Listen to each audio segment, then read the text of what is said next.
Chào mừng anh em đến với bản tin thể thao nơi VAR là diễn viên chính, còn Mbappé là nạn nhân lâu năm. Một trận cầu điên rồ như tiểu thuyết, nơi huyền thoại cũ gục ngã và thần đồng mới trỗi dậy. Tây Ban Nha 5-4 Pháp, kịch bản tưởng như chỉ có trong phim Hollywood, lại xảy ra thật giữa sân cỏ Nations League. Một cậu bé 17 tuổi tên Lamine Yamal chưa đủ tuổi lái xe, nhưng đủ lái cả đội Pháp ra khỏi giải. Còn Kylian Mbappé, nhà vô địch World Cup, siêu sao hàng đầu, lại trở thành nạn nhân lần thứ 6 của lời nguyền mang tên Yamal. Và lại một lần nữa, úp sọt, Mbappé như một người yêu cũ quay lại, đúng lúc anh đang vui. Kết quả, Pháp gục ngã, Mbappé ngơ ngác, Yamal nâng trình. Một trận bán kết mà fan Pháp xem xong muốn thiền, fan Tây Ban Nha thì gọi thợ sửa loa vì hú hét quá đà. Có những trận đấu khiến bạn ngồi xem mà thấy thời gian trôi chậm như họp phụ huynh.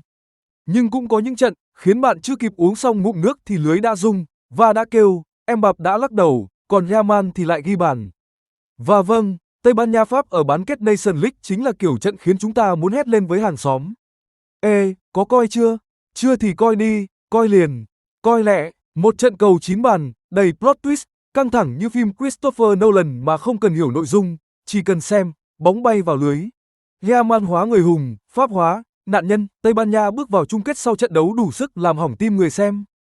Trong một đêm mà cả UEFA và người hâm mộ chắc phải cân nhắc cấp sổ khám tim cho khán giả, Tây Ban Nha và Pháp đã tạo nên trận bán kết kịch tính bậc nhất lịch sử Nations League với tổng cộng 9 bàn thắng và không ít cảm xúc, từ thiên đường xuống vực sâu rồi lại ngược lên thiên đường. Tây Ban Nha mở bắp chiến thần, Pháp chưa kịp hiểu chuyện gì thì đã thấy 0-2.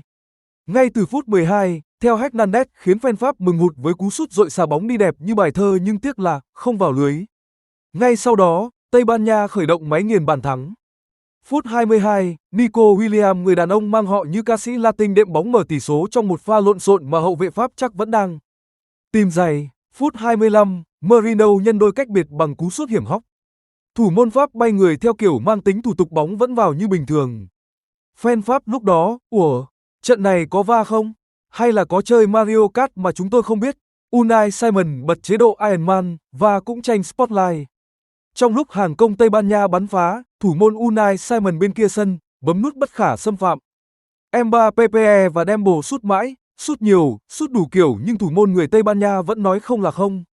Đến phút 44, tưởng Dean Huijsen nâng tỷ số lên 3-0 thì VAR lạnh lùng phán, xin lỗi, Việt vị. Về chỗ, công bằng mà nói, VAR hôm nay hoạt động năng suất đúng phong cách ông chú khó tính nhưng giữ luật giỏi.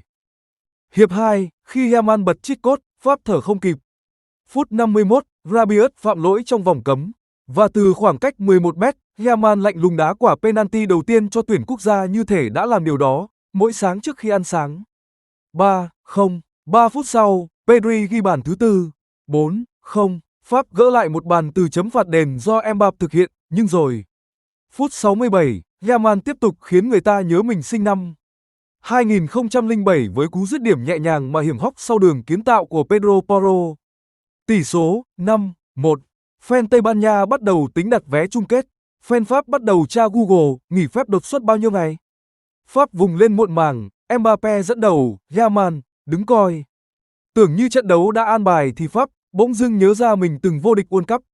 Phút 79, Mbappé kiến tạo cho Chucky 5-2. Phút 84, Dani Vivian giúp Pháp ghi thêm một bàn bằng pha phản lưới nhà vừa vô tình vừa hợp lý. Phút 93, Kolo Muani đánh đầu 5-4. Sân nổ tung, fan Pháp gào thét, Tây Ban Nha đứng im thở oxy. Đây là lúc mà dân mạng bắt đầu đăng status, bóng đá không dành cho người yếu tim mà còn không dành cho người lười uống nước tăng lực. Thống kê sau trận khiến nhiều người sững sờ, Mbappé đã thua cả 6 lần đối đầu Yamal, một thanh niên mà khi Pháp vô địch World Cup 2018, còn đang học lớp 6 và chưa có lông nách. Chưa hết, tính rộng ra, Mbappé chỉ thắng đúng 1 trong 8 lần gặp Yamal, dù là ở cấp độ câu lạc bộ hay đội tuyển. Có thể nói, Yamal chính là wifi chập chờn trong sự nghiệp của Mbappé, cứ gặp là giật lag, đứng hình toàn tập. Mbappé nổi cáu với trọng tài, bù giờ kiểu gì vậy? Sau trận, Mbappé phát biểu, tôi không đồng tình với thời gian bù giờ. Trọng tài thông báo 5 phút mà không đá đủ. Một pha phản ứng rất World Cup 2022 vai, nhưng tiếc là lần này không có VAR để phân xử thời gian. Dù vậy, Mbappé vẫn rất đàn anh, không đổ lỗi cho hàng thủ non nớt, chỉ nhẹ nhàng nhấn mạnh rằng cả đội thiếu ổn định. Cuối cùng thì Tây Ban Nha đi tiếp, Yamal đi vào lòng người. Tây Ban Nha chính thức ghi tên vào chung kết Nations League với màn trình diễn rực lửa hơn cả sân khấu concert của Taylor Swift. Và Yamal thì chính thức bước lên bục thần đồng thật sự không còn là tiềm năng mà đã là hiện tại chói sáng. Pháp ra về với nỗi tiếc nuối, Mbappé lại một lần nữa mang danh vua xui trước Yamal, còn người hâm mộ thì được thưởng thức một trận cầu 9 bàn thắng, thẻ vàng, phản lưới nhà, VAR, penalty, comeback và Dreamer đúng chuẩn Netflix.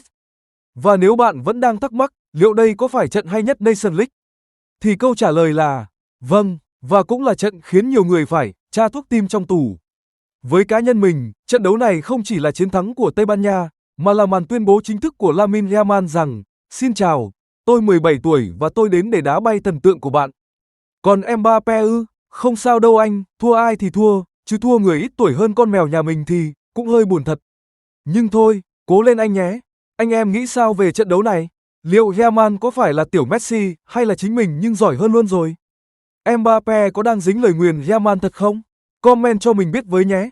Đừng quên bấm subscribe để mỗi lần có trận đấu xỉu up xỉu down như thế này là bạn được phục vụ tận răng. Nhấn like và nhớ bật chuông vì bóng đá hay thì hiếm, nhưng content hay thì có mình lo. Nếu trận Tây Ban Nha 5-4 Pháp là một bộ phim, thì Lamine Yamal chắc chắn là nam chính chiếm trọn spotlight, còn Dembo chỉ xuất hiện ở đoạn đầu rồi biến mất như phim Netflix không có phần 2. Vâng, trong trận bán kết được ví như phòng chờ quả bóng vàng, nơi hai ứng viên tiềm năng Yamal và Dembo chạm trán thì hóa ra, Yamal không chỉ gõ cửa, mà còn đạp tung cửa, ngồi luôn vào bàn tiệc danh giá. Phía bên kia chiến tuyến, Ousmane Dembele, người từng nở hoa trong màu áo PSG nay lại tàn lụi trong trận cầu quan trọng. Sau bàn thua thứ 5, anh rời sân lặng lẽ, trông buồn như học sinh bị trả bài không thuộc.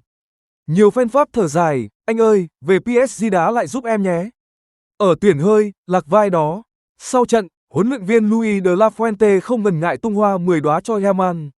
Cậu ấy là cầu thủ hay nhất thế giới, nên trao quả bóng vàng đi chứ còn chờ gì nữa. Một loạt đồng đội như Nico Williams, chủ tịch liên đoàn cũng rủ nhau phát biểu cảm động, như đang viết đề cử trao giải Oscar. Mỗi pha chạm bóng của Yamal đều khiến người ta phải trầm trồ. Khi cả thế giới ca ngợi, Yamal thì sao? Cậu bé vàng chỉ nhẹ nhàng đáp, tôi từng hứa với mẹ rằng sẽ cống hiến hết mình. Và hôm nay, con đã làm được. Nói thật, ai nghe tới đây mà không rơi nước mắt, chắc chỉ có fan tuyển Pháp đang khóc trước đó rồi. Giờ đây, sau khi dạy cho Pháp một bài học về hiệu quả và đủ chiêu, Tây Ban Nha sẽ bước vào chung kết đụng độ Bồ Đào Nha của Cristiano Ronaldo. Một màn đại chiến châu Âu được dự đoán là bùng nổ hơn cả Euro, và cũng là cơ hội để Yamal khẳng định mình không chỉ tranh quả bóng vàng mà tranh cả ngôi vương châu Âu. Và cậu bé 17 tuổi nhắn nhẹ, Portugal rất mạnh, nhưng chúng tôi muốn mang chiếc cúp về nhà. Cá nhân mình thấy, Yamal đang đá như thể sáng ngủ dậy lỡ tay nhặt được quyển bí kíp quả bóng vàng của Messi. Còn Mbappé thì có vẻ cứ gặp đàn em là tắt điện, không hiểu do tâm linh, phong thủy hay và độ hộ. Bạn nghĩ thử coi, một bên 17 tuổi, tóc còn chưa hết nhuộm, mà đi, gánh tim, như đi chợ. Một bên là World Cup winner, nhưng 6 lần liên tiếp đi vào lòng đất khi gặp Tây Ban Nha. Và bây giờ không phải video assistant referee nữa đâu, mà là vừa ám rồi với Mbappé là chuẩn từng chữ. Lamine Yamal mới 17 tuổi, nhưng đá như ông cụ non dẫn dắt cả đội tuyển. Nếu tiếp tục phong độ này, Messi và Ronaldo nên chuẩn bị giao lại ngai vàng, còn Mbappé thì nên tìm cách giải lời nguyền Yamal phobia. Còn bạn nghĩ sao? Yamal có thật sự xứng đáng với quả bóng vàng không? Comment ngay bên dưới và vote cho đàn em hay ông chú Dembo nhé. Nếu bạn thấy Yamal đá như truyền nhân của Iniesta, Messi Google Maps thì đừng quên like cho pha solo làm mưa làm gió, share cho đồng bọn fan Pháp suy ngẫm lại cuộc đời, và subscribe kênh, nơi mỗi trận đấu là một câu chuyện vừa sốc, vừa mặn, vừa thật như va trách lỗi. Bấm chuông, kẻo lỡ trận chung kết Tây Ban Nha vs Bồ Đào Nha thì lại tiếc như Mbappé tiếc bàn gỡ hòa phút cuối.